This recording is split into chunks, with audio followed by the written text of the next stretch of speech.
Hi there, it's Art by C, and today I'm just going to be talking about some of the mixed media journaling necessities that I use.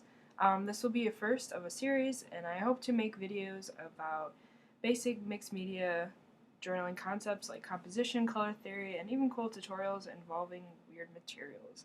So stay tuned and like this video if you want more.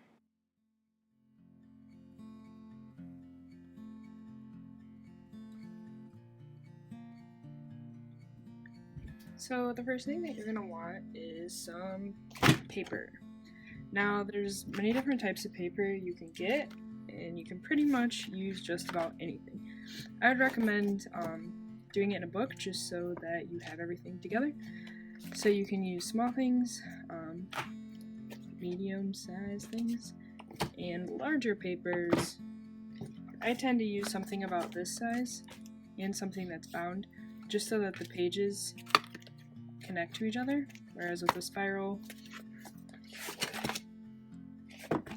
they don't. There's a little bit of a gap in between. You can even use line paper. Some people might like that better, just to start off with a base rather than just a white blank piece of paper. Next, you're just going to want some basic materials. So a cup for holding water, paper towels for cleanup because mixed media can be messy, and some cutting materials. You can use something just as basic as scissors, or you can get fancy and get a paper cutter like I have, or you can even get a mat and an X-Acto knife, whichever you prefer.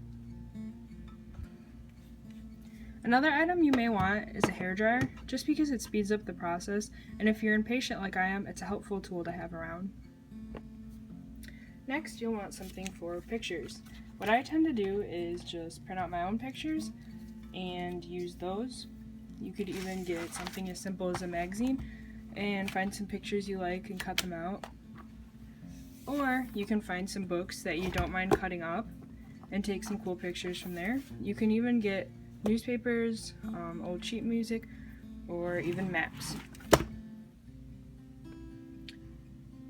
Next, you're going to want to grab some materials that you can add color to your piece with. My favorite is acrylics, just because they're so affordable, and you can pretty much make any color with these 5 bottles, except for a few exceptions, which I will talk about later.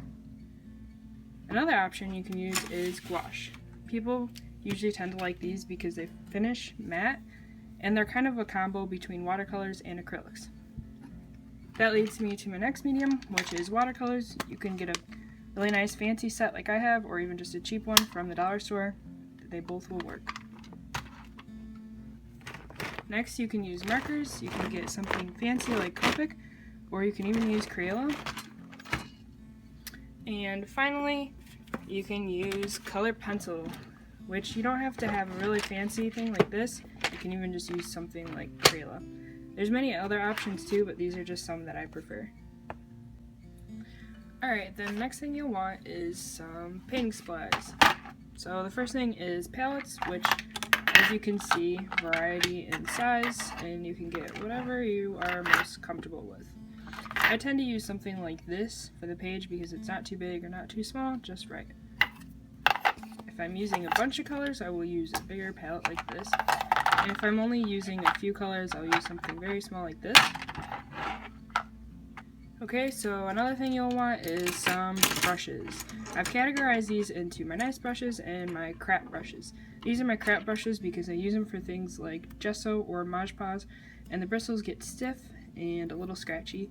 These ones are nicer and will continue to hold a point just because I have taken good care of them.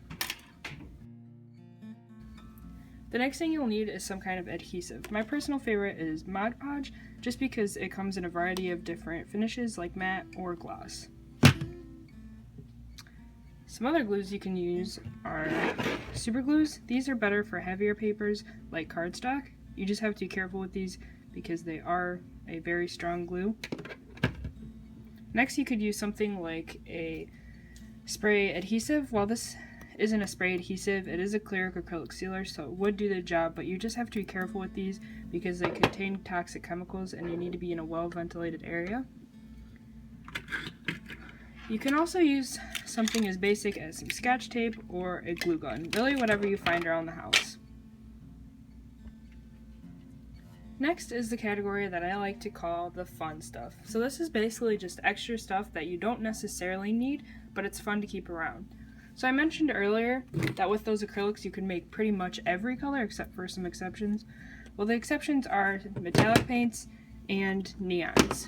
So you cannot make those with those 5 colors, but you can buy these relatively cheap and they add a nice little flair to your project. Another fun item is iridescent medium. This creates a little bit of a sheen to your project and looks really nice. Another fun one is modeling paste, which is kind of like a clay and gives your project some fun textures. For example, this is how I created the craters in this moon.